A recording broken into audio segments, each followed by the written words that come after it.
are delivered to the TDs, and that's what they stand on. And it's not the parliamentary party that makes decisions. Well, I don't, listen, I'm not interested, to be honest with you. And like part of the criticism I have of Fianna Fáil recently is we spend too much time talking about other parties. I don't know what Sinn Féin does. I have enough on my plate trying to run my own office here as a Fianna Fáil TD.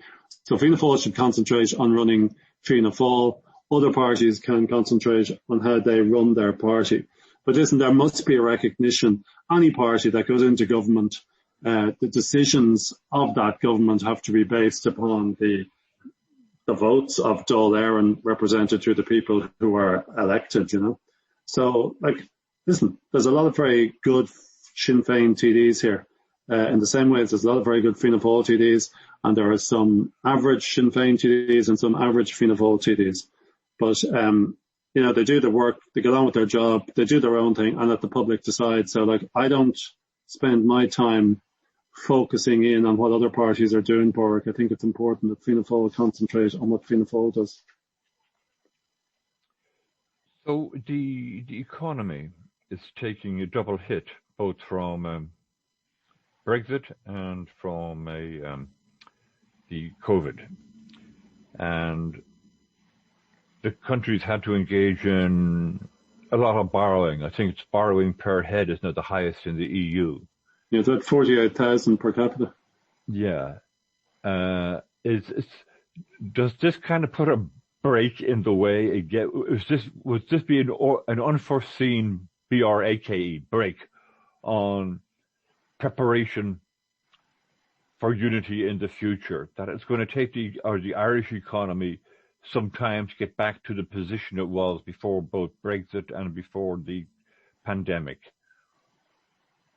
Or the question of the affordability will come up.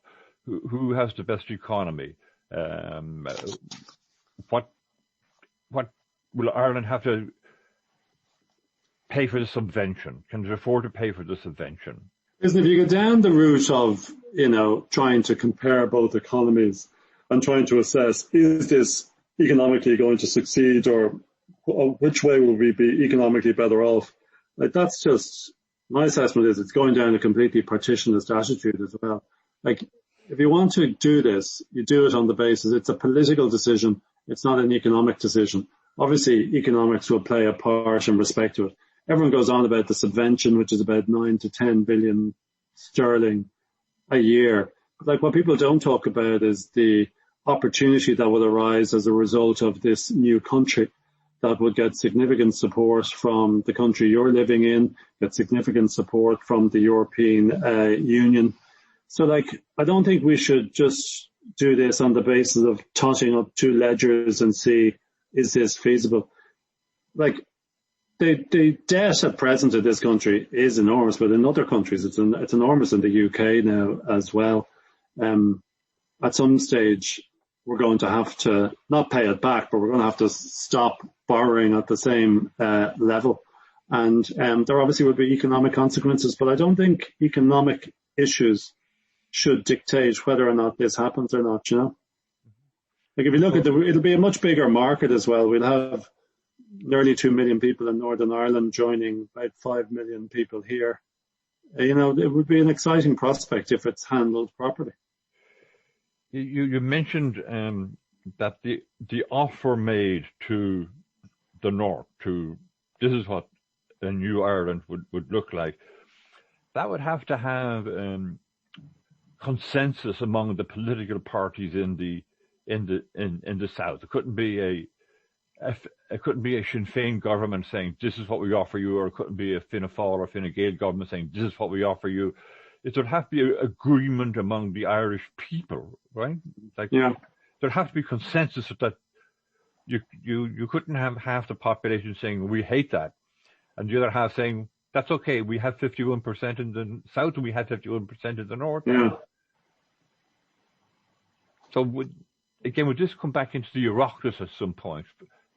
Well, obviously, if there was a border poll, the border poll would be in Northern Ireland. There then is a requirement to have a poll in the South. I don't think you could have them both on the same day. I think you'd have to see whether or not the people in Northern Ireland wanted to become part of United Ireland first. Mm-hmm.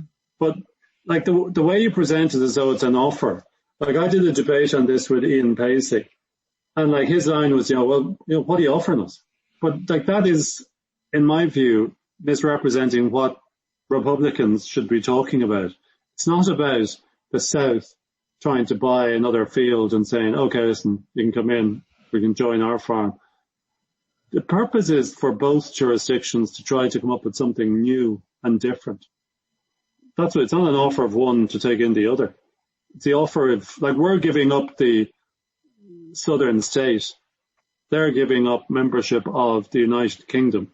And together we're going to build something new. So it's, I just think in terms of offer, there's more to it than that.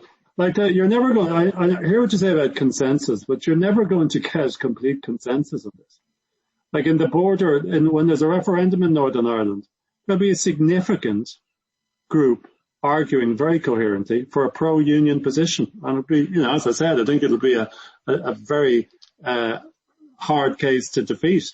If you look at, like, if there was a poll at present, when you look at how the vaccination program in Northern Ireland is going out, it would probably be a vote in favour of the union. So I think we need to recognise you're never going to get consensus amongst everyone. But like the objective here is to try to get a population of, say, over 60% of the Northern Ireland population say, yeah, we'll go along with this. But that would be a remarkable achievement. Yeah? So how do you, Peter Robinson said in 2018 at Glenties that Northern Ireland unionists should kind of start working on their vision of the union, i.e. to refer to it as an insurance policy. How do you bring unionists into a conversation they don't want to have because they feel by getting into it they've conceded the outcome? So it's like if you were pro-union and I'm pro-United Ireland and we get into a conversation, I'm really telling you I will listen to you, but you're not going to change my mind. I know. I've been waiting 800 years for this, okay? I know it's true, but I suppose we have to recognise that it's not exclusively about Ulster Unionism, and that's with all due respect to them. It's about the people of Northern Ireland. And obviously we need to try to appeal to as many people in Northern Ireland as possible. They won't want to engage in that debate in advance of any border poll. But that's why I think people who are advocating unity need to come up with what a new constitution would look like. And I think that's really important, as opposed, like, and that's not just a lawyer's analysis of it. At least a constitution will tell them, okay, there's going to be an Irish Senate based in Stormont. That'll be interesting. How's the head of state going to be elected, or are we going to bother having a head of state? Their entitlement to claim British citizenship, that's something that should be absolutely protected into the future, in the same way as that nationalists born in Northern Ireland, or anyone born in Northern Ireland, has an entitlement to claim Irish citizenship. So that should stay onwards. But you're right, we're not going to get them into a conversation in advance of the border poll. But in advance of the border poll, people who advocate unity have to come forward with a constitution which is going to recognise the diversity of the new island. And like, we need to do interesting things in terms of rights of minority groups. But the reality is unionism got something like 1.1% of the vote in the 2019 UK election. 1.1%. If that vote was translated into an all-Ireland vote, they'd get around 11%. So like, they're going to multiply their influence. Like, the reality here is that unionism and other centrist parties down in, or maybe parties on the right down in the south, would probably dominate governance for quite a while here, So like, they need to move out and to see the opportunities of this. So do you see a kind of a constitutional convention where a new constitution for the country is drawn up, or that there be series of amendments to the existing constitution? Oh, I think we'd have to get rid of the Irish constitution. Listen, we'd get rid of the Irish state. We'd get the Irish state would go. Northern Ireland as part of the United Kingdom would go.